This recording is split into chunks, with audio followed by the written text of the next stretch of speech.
காலம். இப்ப நம்ம நெக்ஸ்ட்டா பார்க்க போற விட்ஜெட் பேரு காலம். ஸோ காலம்னாவே நம்மளுக்கு தெரியும். ஒண்ணுக்கு ஒண்ணுத்துக்கு கீழ இன்னொன்னு ஒரு டெக்ஸ்ட் கீழ இன்னொரு டெக்ஸ்ட் கீழ இருக்கிறதே நெக்ஸ்ட் டெக்ஸ்ட் இது பேர் தான் காலம். ஸோ ரோனா வேற மாதிரி ஒரே லைன்ல இருக்கிற மாரி இருக்கும். ஸோ காலம்னாவே வந்து ஃபார் எக்ஸாம்பிள் வந்து ஃப்ளோர்ன்னு ஞாபகம் வச்சுக்கோங்க. ஒரு அபார்ட்மெண்ட் ஃப்ளோர் மேல நெக்ஸ்ட் கீழ அப்படின்னு சொல்லுவாங்க சிம்பிளா. இதே மாதிரி ஒரே காலம் நெறைய காலம்ல நெறைய ரோ அப்படி அடுக்கி வச்சிருந்தா அது ரோன்னு சொல்லுவாங்க. ஸோ இந்த காலம்ல நம்ம என்னலாம் பண்ணலாம் அப்படின்னு சொல்லிட்டு பார்க்கலாம். ஸோ ஒரு டெக்ஸ்ட் ஏதாச்சும் ஆட் பண்ணிக்கலாம். ஸோ ரோ 1, ரோ 2, ரோ 3 அப்படின்னு அடுக்கி வச்சிருக்கலாம்னு வச்சுக்கோங்க. அது எப்படி அலைன் பண்ணலாம் காலம் வழியா அப்படின்னு சொல்லிட்டு இப்ப நம்ம பார்க்கலாம். ஸோ, இப்போ நம்ம இந்த ஆப் பார்க்குள்ள நம்ம என்ன பண்ண போறோம்னா, பாடி வந்து டிக்ளேர் பண்ண போறோம். இந்த பாடி எனக்கு வந்து காலமா இருக்கணும் அப்படின்னு சொல்லிட்டு நான் வந்து சொல்றேன். ஸோ, வந்து காலம் அப்படின்னு சொல்லிட்டு இந்த விட்ஜெட் யூஸ் பண்றோம். ஸோ, இந்த காலம் கீழ வந்து நான் இப்போ சர்டைன் சைல்டு வந்து போடப் போறேன். ஸோ, இந்த சர்டைன் சைல்டு எப்படின்னா, ஃபர்ஸ்ட் வந்து டெக்ஸ்ட்ல நம்ம குடுக்கப் போறோம். ஸோ, டெக்ஸ்ட் அப்படின்னு குடுத்துட்டு, இந்த டெக்ஸ்ட்டுக்குள்ள நான் என்ன டிக்ளேர் பண்ண போறேன்னா, ரோ 1 அப்படின்னு சொல்லிட்டு டிக்ளேர் பண்றேன். இதுதான் எனக்கு பிரிண்ட் ஆகணும். ஸோ ரோ 1 ஃபாலோட் பை இப்போ ஏதோ ஒரு எனக்கு ஒரு ஸ்டைல் இருக்கணும்னு வச்சுக்கோங்க. அது கூட நீங்க வந்து போட்டுருக்கலாம். இப்போ நம்ம சும்மா ஸ்டைல் மட்டும் குடுக்கலாம். ஸோ ஸ்டைல் வந்து என்னன்னா, டெக்ஸ்ட் ஸ்டைலா எனக்கு இருக்கணும்.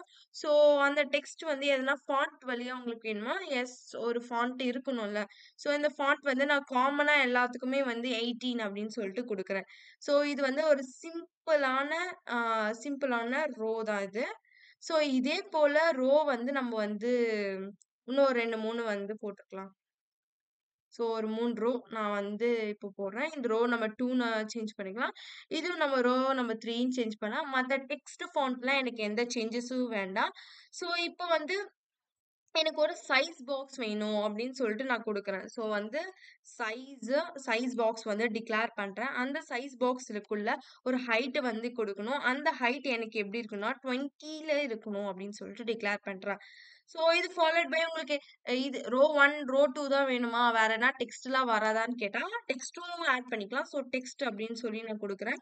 ஸோ இந்த டெக்ஸ்ட்க்கு கீழ என்ன குடுக்கணும்னா, ஃப்ளட்டர் காலம் காலம் அப்படின்னு சொல்லிட்டு நான் குடுக்குறேன். காலம் அப்படின்னு சொல்லிட்டு குடுக்குறேன். ஸோ, இது வந்து ஒரு சிம்பிளானது. இத வந்து இப்ப ரன் பண்ணி பார்க்கலாம். என்ன அவுட்புட் கிடைக்குதுன்னு பார்க்கலாம். ஸோ இது மாதிரி வந்து ரோ 1, ரோ 2, ரோ 3 ஃப்ளட்டர், காலம் அப்படின்னு சொல்லிட்டு ஒரு சும்மா டிக்ளேர் மட்டும் பண்ணியிருக்கு.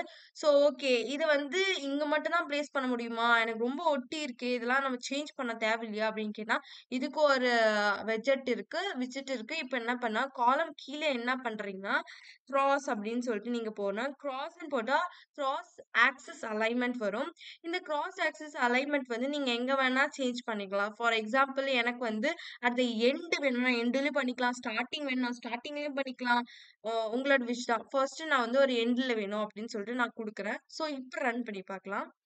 இப்ப என்ன சேஞ்சஸ் வருதுன்னு பார்த்தீங்கன்னா, இங்க இருக்க முதல் அலைன்மென்ட் இருக்கா? அது மட்டும் தள்ளி போயிருக்கு பாருங்க. இங்க மட்டும் தள்ளி போயிருக்கு. சரி ஓகே. எனக்கு வந்து இப்போ என்னன்னா, மேக்ஸிமம் அலைன்மென்ட்டே எனக்கு எண்ட்லயே போணும்ப்பா அப்டின்னா, ஸோ மெயின் ஆக்சிஸ் அலைன்மென்ட்ன்னு சொல்லிட்டு இன்னொரு விட்ஜெட் யூஸ் பண்ணியிருக்கோம். ஸோ இந்த மெயின் ஆக்சிஸ் அலைன்மென்ட்டையும் எனக்கு வந்து எண்டுலயே தான் போணும் அப்படின்னு சொல்லிட்டு நான் வந்து குடுக்குறேன். இப்போ உங்களுக்கு என்ன அவுட்புட் வரும்னா, மேல இருந்த அலைன்மென்ட் கீழ வந்து எண்டுல வந்திருக்கு. ஸோ மேக்ஸிமம் மெயின் அலைன்மென்ட்டே மொத்த அலைன்மென்ட்டே எனக்கு கீழ வந்துடணும் அப்படின்னு சொல்லிட்டு நான் குடுத்துருக்கேன். ஸோ ஈவன் நீங்க இது 2மே குடுத்திருந்தாலும், மெயின் அலைன்மென்ட்டும் குடுத்திருந்தாலும், எனக்கு வந்து சேஞ்சஸ் ஆகக்கூடாது அப்படின்னு சொன்னீங்கன்னா, மெயின் ஆக்சஸ் சைஸ் அப்படின்னு இருக்கு. இந்த மெயின் ஆக்சஸ் சைஸ் வந்து எனக்கு என்ன இருக்குன்னா, மினிமம் அதுல இருக்கணும் அப்படின்னு சொல்லி குடுக்குறேன். இப்ப நீங்க ரன் பண்ணீங்கன்னா கீழ இருந்த கீழ இருந்த டிக்ளேர் ஆனது இப்ப மேல வந்திருக்கு. நத்திங் நீங்க மெயின் ஆக்சிஸ் அலைன்மென்ட் குடுத்திருந்தாலும், மெயின் ஆக்சிஸ் சைஸ் குடுத்திருந்தீங்க. அது மினிமமா இருக்கணும் அப்படின்னு சொன்னீங்கன்னா, எப் அ மெயின் ஆக்சிஸ் அலைன்மென்ட்ட வந்து அது அவ்வளவா கண்டுக்காது. நார்மலா ஃப்ளோ ஆகுற மாரி ஃப்ளோ ஆகும். ஸோ இப்படிதான் வந்து ஒரு காலம நம்ம டிக்ளேர் பண்ணலாம்.